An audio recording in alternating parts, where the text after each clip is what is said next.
Hey everybody, Jillian here. Welcome back to my channel for a brand new Bible journaling process video. Today I thought it would be really fun to do an entry in Exodus, and there is an amazing warehouse sale happening over at Dayspring. Things are up to 70% off, including some illustrated faith supplies, and so I wanted to feature some of them here on my video today.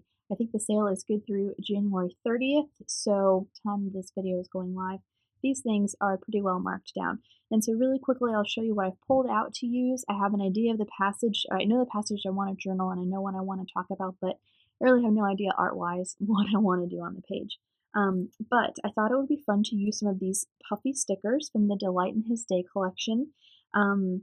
These are really great, and I'm all for using dimensional things in my Bible now because I'm getting towards the end of this one and switching out to a new one in maybe a month or less. So as I see the end in sight of this Bible, I'm okay adding more dimensional things into it than when I first started because I wanted to keep it to a place where I could work comfortably in it for as long as possible. So now that I know that that's coming to an end, I'm ready to throw caution to the wind and put all the puffy things in there. I also pulled out the 12 by 12 fundamental sticker sheet that you see here. I love these because it's got an alphabet on the bottom, some borders, and then a ton of stickers and tabs and things like that. And then I also have the clear cuts pad, and I'm just wanting to show them to you here without making a total mess and burning your eyeballs with this glare. But I really love these illustrations. Elaine Davis designed this, and it's just really fun. So, and then you've got the full-size sheets also that you could put in your Bible as a full page. So I might use that. I pulled out some colors of paint here. I've got just an Anita's acrylic pink and then a couple of the Target handmade modern paints that I thought would go well with this collection. I want to do some acrylic paint on the page. And then I pulled out this stamp set that I think is $6 right now. It's the Element stamp set, and I love this guy. I use this for a lot of entries. All that I have pulled so far, I really don't know what I want to do exactly with this stuff, but I know that I'm going to be working in Exodus 3 and journaling a takeaway from this wonderful book, Free of Me by Sharon Miller. If you haven't picked it up, I highly recommend it. And yeah, I just wanted to kind of jot down something in Exodus that she points out here. So that's it. I'm going to go ahead and speed you guys up and I'll get started. Okay, so for today's entry, I'm going to start off with painting, and like I said, I'm using those Target handmade modern paints, not pants. I'm going to use the coral color, the satin coral, the satin bright teal, and then this light pink color from Anita's acrylics, which I think are available at Hobby Lobby. I will have specific supply information listed over at my blog, hellojilski.com, if you want to go check that out, or it will be linked in the video description below. On the blog, you just get some pretty photos accompanied with it. So I'm going to use Elaine Davis's baby wipe technique here, where you basically just apply acrylic paint on the page with a baby wipe. So I haven't used these paints before, just opened them on camera here and kind of shake them up to get the paint to the top, and then dip my wipe in it and then spread it on the page. And so I like to do things in three, so I'm creating a little triangle here just to move your eye around the page. And this paint technique is super similar to the latest Beloved Society entry that I did and shared over on Instagram. And so I got a couple of requests to share how I painted that, and this is exactly how I did it. I just took some colors that I thought would blend well to start with, and then I don't even take the time to make sure that they're entirely dry before I add the next color. So the coral and the pink blend really nicely together. Then I'm going to tone them down with a bit of a white acrylic paint and just squeezing it onto the tip of the baby wipe and then spreading that over the first two colors. And then I'm going to go in with the contrasting color, this bright teal color, and put that in teeny tiny swipes on the page.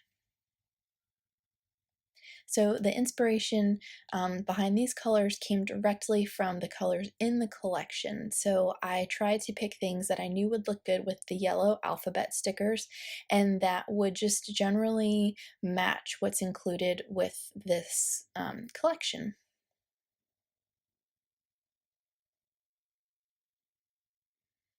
and I'm so messy. I get paint everywhere. I don't even wait for paint to dry anymore, so you'll see how it gets all over my hands and things as the video goes on. So I dried it a little bit, but sometimes I find that the paint dries darker than I would like it when I hit it with the heat tool. So I'm just going to go ahead and let that air dry and then work through or look through the book here just to remind myself of the title for the page or the big idea that I want to pull out, and then look to see that I have the alphabet stickers to spell that out.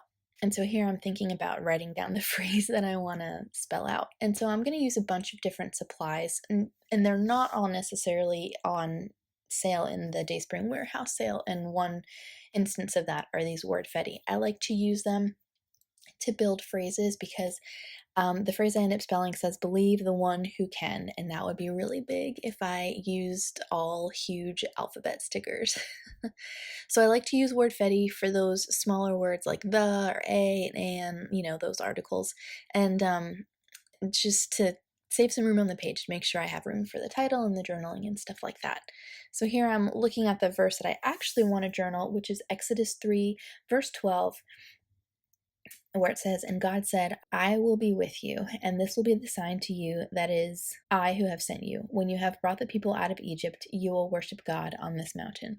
Really, I just want to talk about what God says here, the first part of the verse 12a, if you will, where he says, I will be with you. So I'm going through the sticker sheets and pulling out the letters that I need to spell out this phrase, and then I just realized I didn't have an N. I want to spell out the word one with these alphabet stickers, and I don't have an N, so I was like, what letter could I possibly make into an N? And the W came to my rescue, so I ended up cutting off one of the legs from that, and then I'm going to use that. It's like an italicized N at this point, but it doesn't bother me whatsoever. So I ended up off camera cutting out the word believe from the clear cut pad and just fussy cut it a little bit more before I put it down on the page. And then you can see I'm just building my title here. So I nestled that little word fetty that says the in there, and then I'm going to go in with these wonky alphabets from Bella Boulevard and use them to finish spelling out the phrase. Now, because I brought in that word believe that now introduces orange and red to the page, thought about maybe putting some red stickers on here, but I wanted to not clash too much with the painted background that was on the page. And so, like I said, just spelled out the phrase, believe the one who can.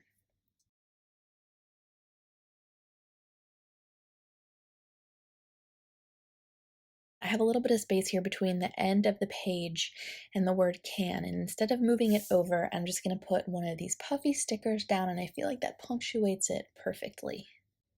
Then I'm going to go through the die cut pieces here. I was really looking for a tab and then realized to store my tabs someplace else, but here I have just a little berry box, and I put all of my older Illustrated Faith die cuts in here. And so I'm fishing through things that maybe aren't even necessarily from the Delight in His Day collection, like that banner that says remember this. I think that's from something else entirely. But it matched the colors that were on the page, and so I decided to go with it. And so here I use this little divided tray from the Dollar Tree to hold some things like roller date stamps, adhesive, clips, bows, tabs, and things like that. This is like my finishing touch tray. So I'm going through all of the tabs, again, those are all thrown in, and pulling them out by color to see which would work with the colors that are on the page. So here I am just going to basically audition each one on the page. I ended up not using the aqua or teal ones because they were different than the alpha stickers and the paint already on the page, although that's probably what I would have gone with. Instead, I thought it would be really fun to bring some yellow up to the top of the page, and I'm going to go with this yellow and white spotty dot tab, and then I'm going to use that pink scallop border you saw and layer that on top almost to like reinforce it on the page. And because I didn't wait for that blue paint to dry, I got blue paint all over the place, all over my hands and the die cuts and things like that, so I had to spend some time cleaning that up. I'm using the Illustrated Faith Roller adhesive. I alternate between this and some really inexpensive Elmer's adhesive that I don't love, but the Illustrated Faith tape runner is included in this warehouse sale. So And I do like the quality of it. So if you are looking for a roller adhesive or you're not even sure what to use, maybe you're just starting out Bible journaling, this is a pretty good one to pick up. So I wanted my tab to say faith across the top, so I just went back to the word Fetty Well and pulled out a sticker that said faith, and then adhered that flag down that said remember this, because I want to remember this. And what Sharon talks about in her book, she talks about what happens when we use things or people as a mirror, like as a reflection of ourselves, like something that's reflecting us, really just making everything about us. And I'm taking my journaling from the first mirror that she talks about, when you make God about you. And so she talks about two ways that we do that. One way is with the self-help God. And so she talks about here in Exodus 3 where Moses feels inhibited by his weakness. He didn't feel capable of speaking to Pharaoh or of leading the Israelites out of Egypt when God told him that he was going to use him to do this, because he only saw his disqualifications. And she says, how did God respond to Moses' self-doubt? Not with a self-help pep talk. He didn't affirm Moses' leadership or his talents or gifts. He didn't hug him and cheer for him and speak encouraging words over him. God didn't do any of those things, but instead he changed the subject. God affirmed his own strength, his own leadership, his own self, because the outcome never hinged upon Moses. This story was not about Moses' strength, and Moses was never meant to be the hero. Only God could deliver the Israelites out of Egypt, so he directed Moses' focus back to him.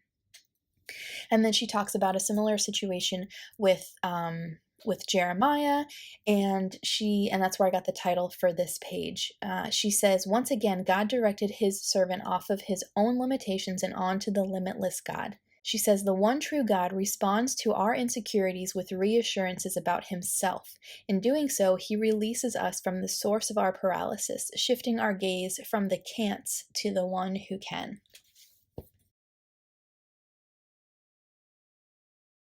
I love that so much, and that is such a great reminder. I loved reading this book. It was my number one favorite book of 2017, and I personally think that everybody should read this book, because we so often have the tendency to make things about ourselves, and I am the first one to admit that.